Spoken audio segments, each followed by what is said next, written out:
యుద్ధం ఆగాలి, సముద్ర రవాణా సాఫీగా సాగాలి. ఇదే ఢిల్లీ వేదికగా భారత్ ఇచ్చిన పిలుపు. గురువారం ప్రధానమంత్రి మోదీతో బ్రిక్స్ దేశాల మంత్రులు సమావేశం కాగా మన ఫారెన్ మినిస్టర్ ఈ పిలుపుని బలంగా వినిపించారు. 6 దేశాల విదేశాంగ మంత్రులతో పాటు నాన్ బ్రిక్స్ మంత్రులు కూడా ఈ సమావేశానికి హాజరు కావడం విశేషం. అంతేకాదు ఇరాన్ విదేశాంగ మంత్రి అబ్బాస్ అరాగ్చి మన నౌకలకు హర్ముజ్ స్ట్రెయిట్లో ఎలాంటి అడ్డంకులు లేకుండా చూస్తామని హామీ ఇచ్చినట్లు తెలుస్తోంది.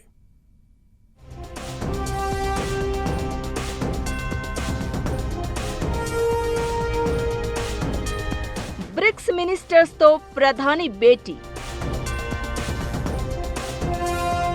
సంక్షోభ సమయంలో కీలక సమావేశం.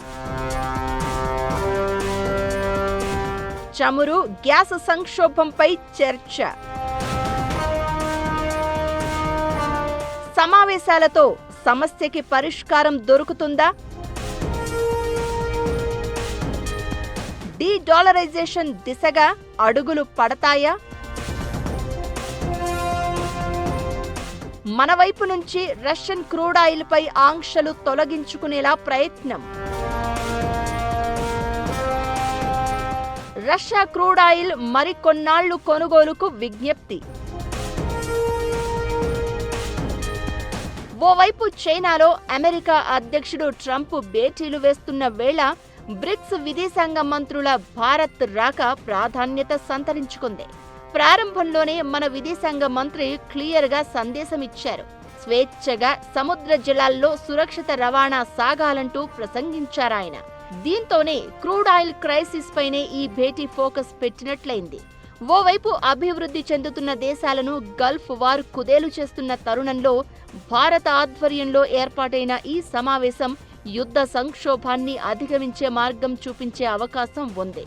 Brazil, Russia, India, China, south Africa సభ్య దేశాలుగా ఉన్న బ్రిక్స్ గ్రూపుకి ఇరాన్ విదేశాంగ మంత్రి హాజరు కావడంతో యుద్ధ విరమణ మార్గాలను కూడా అన్వేషించే అవకాశం ఉంది.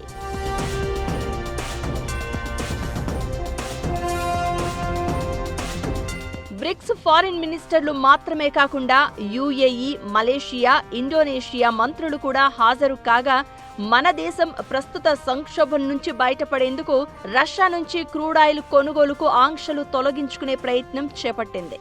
మరోవైపు రష్యా కూడా దీనికి సానుకూలంగానే ఉంది. ఇంధన సరఫరాలకు సంబంధించి భారత్తో అన్ని ఒప్పందాలను నెరవేర్చుతామని రష్యా విదేశాంగ మంత్రి సెర్గీ లావ్రోవ్ ప్రకటించడమే ఇందుకు నిదర్శనం. ఇందుకోసమే భారత్ అమెరికాకి రష్యన్ క్రూడ్పై ఆంక్షల సడలింపు కొనసాగించాలని విజ్ఞప్తి చేయనుందని తెలుస్తోంది.